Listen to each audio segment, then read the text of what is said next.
Well, I hope Colonel Talcott and the cavalry is not too mad at me. He asked me to speak to the cadets. And one of the concerns was their morale because of all the recent disclosures about the prisoner abuses at Abu Ghraib prison, the Marines abusing civilians in Iraq, and actual murders allegedly taking place committed by American troops. And I wanted to do two things when I talked to them. And that was that war is not a game, and that they are volunteering for things that no person should have to see or do. And that once they make that, they take that oath, there's no turning back.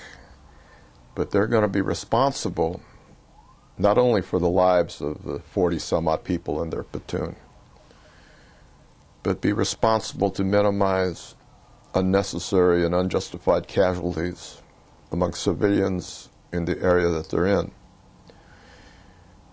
When you go to war and you're there in combat for a long period of time and you see your friends being killed or maimed, well, it's understandable you get mad.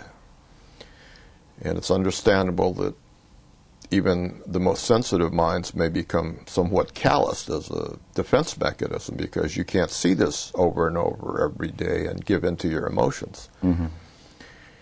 So I told them that there were lieutenants, captains, and even general officers in Vietnam who betrayed their oath, and perhaps out of an overzealous concern for the safety of their people,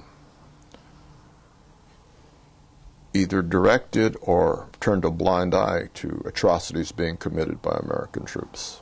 And the oath that you swear is to not only follow your orders, but not to follow illegal orders. And there is a moral compass that we all have. And in the military, it's a hard and sometimes fine line. But I told them, you ever get an order to execute a wounded prisoner, you don't say no, you say hell no, because that's an illegal order.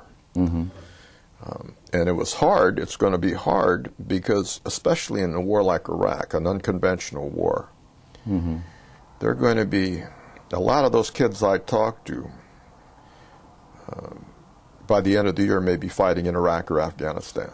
And they're going to be fighting a very tenacious and fanatical enemy.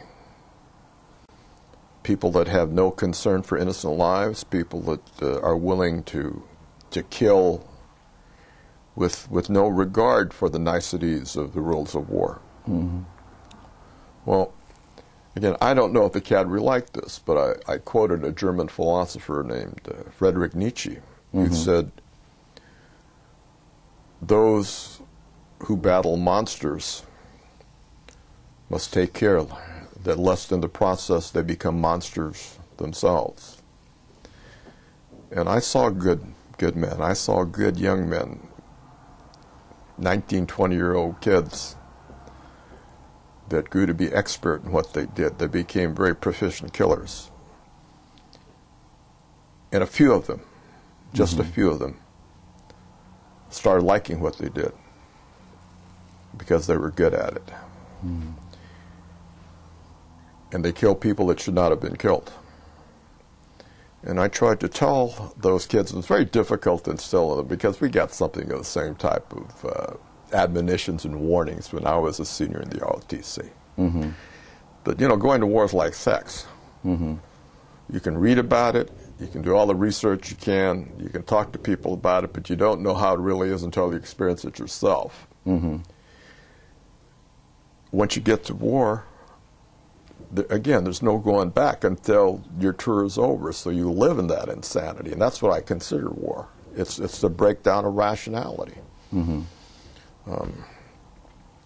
So again, I tried to instill in the cadets that this was serious business, that if they thought it was just an opportunity to travel and they were enamored of the uniform and thought that that would really be cool, that's not enough. That, if they were ever going to try hard to achieve anything in their lives, to try very hard to be as good an officer as they can. So again, it wasn't a rah-rah, here we go, you know, good for you. And it was difficult for me because, again, I respect those young people. They don't have to be in the ROTC program. There's no draft. So they're there because they want to be there. Yes. But at the same time, I didn't want them to go off thinking that, again, this is going to be a great fun-filled adventure.